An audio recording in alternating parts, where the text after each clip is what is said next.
ঈদ সবার জন্য একরকম হয় না। যে মা কয়েক মাস আগে সন্তান হারিয়েছে, তার চোখে কি ঈদের চাঁদ আগের মতো হাসে? যে বাবা একমাত্র ছেলেকে বিদেশ পাঠিয়ে আজও অপেক্ষায়, তার ঈদটা কেমন কাটে?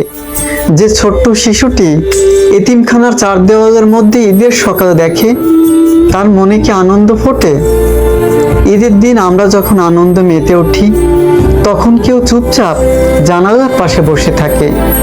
তাদের কেউ নেই মায়ের হাতের রান্না, বাবার দোয়া, ভাই বোনের হাহাকার। তাদের ঈদটা কেমন হয় জানেন?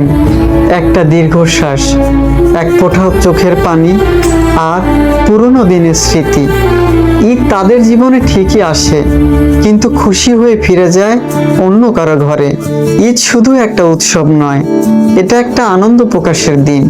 আসুন এবারের ঈদে আমরা অন্তত একজনের চোখের অশ্রু মুছে দেই, তবে ঈদে আনন্দ হবে পরিপূর্ণ। এই ভিডিওটি আপনার অনুভূতিকে নাড়া দিলে অবশ্যই একটা লাইক দিয়ে একটা কমেন্ট করে যাবেন।